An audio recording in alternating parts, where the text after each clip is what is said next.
How to use square in Python.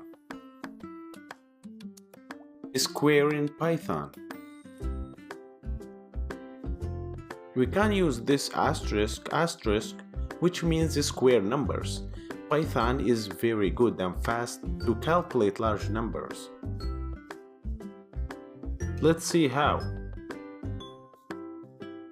Like every time, first open terminal. Then type Python. Then you can use the square with any numbers you like.